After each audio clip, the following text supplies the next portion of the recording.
Welcome to the Deep Dive, where we unpack sources and extract the most vital insights for you. Today, we're embarking on a really unique deep dive into ancient wisdom. We're focusing specifically on what are known as Yogini Mantras. You've shared some fascinating material, and our mission today really is to explore how these chants are presented. They're shown as powerful keys, not just sounds apparently, but leaving vibrations of the cosmic force. And they're said to unlock things like success, reputation, recognition, and even financial well-being. What's really compelling here is how the source positions these. Mhm. They're framed as much more than just, spiritual practice. They're described almost as direct pathways to really tangible outcomes. We'll be looking at this concept of the 64 yoginis.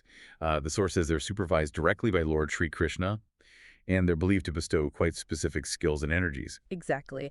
And we're going to narrow our focus onto four specific yoginis mentioned in your sources: Karakaali, Charchika, Vayuveena, and Vikthamna.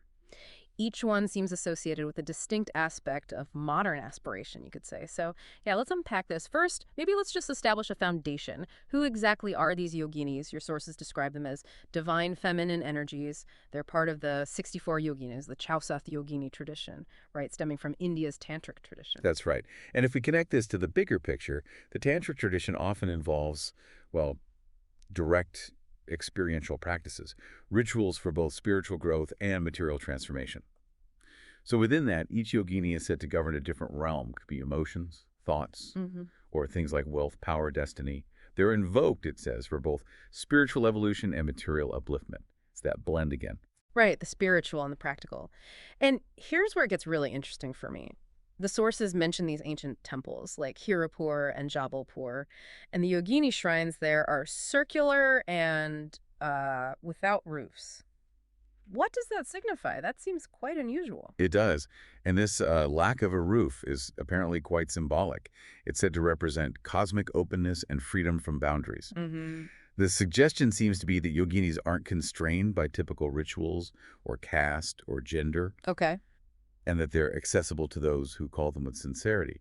So sincerity seems key, maybe more than the rigid structure of the ritual itself. Right, sincerity over form. That makes sense. So, okay, that's who they are, but how do you connect with them? Right. That's where the mantra chanting comes in. The source states mantras align your inner frequency with the cosmic sound. Exactly. It really highlights this vibrational aspect. And what's fascinating here is the specific number mentioned for chanting, 108 times.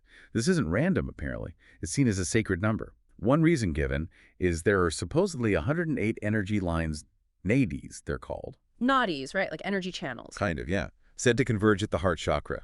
And it's also connected mathematically. 12 zodiac signs multiplied by 9 planets in Vedic astrology comes out to 108. Interesting. And the timing matters too, doesn't it? The source points to chanting in the evening during twilight Sandhya call.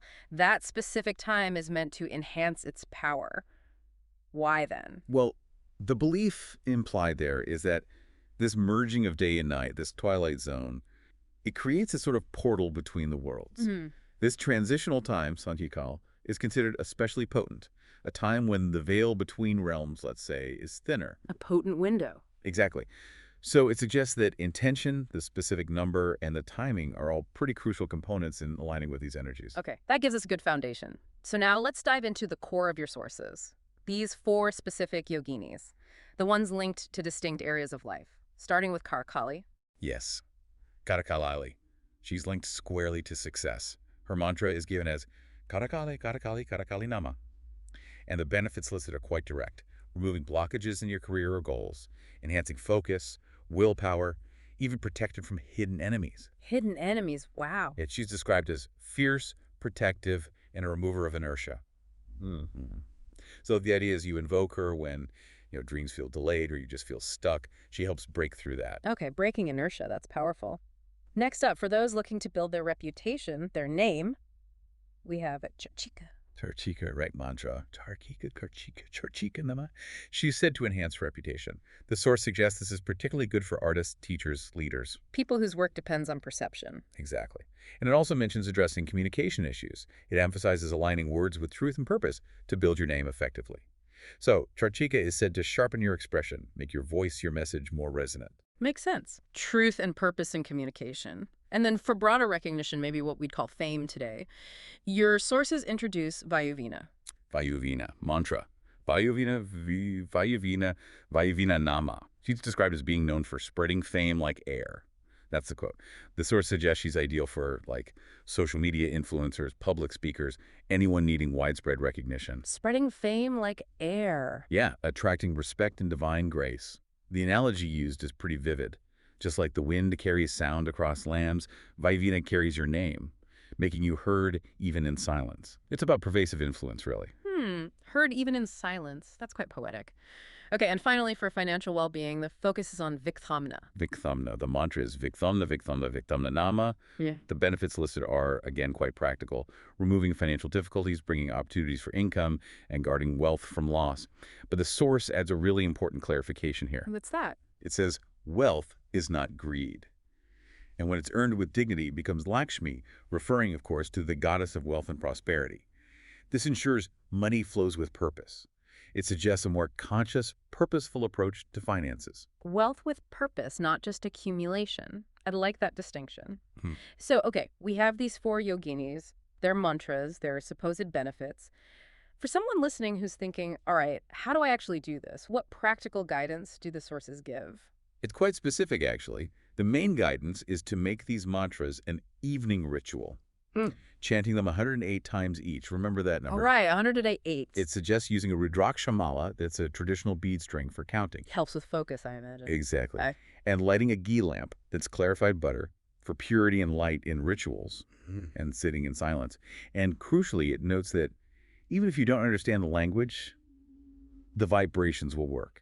It emphasizes the sound, the energy, over just intellectual understanding. The vibration itself. Okay. And there were some practical tips, too, like direction and things. Yeah, small details, but perhaps significant in the tradition.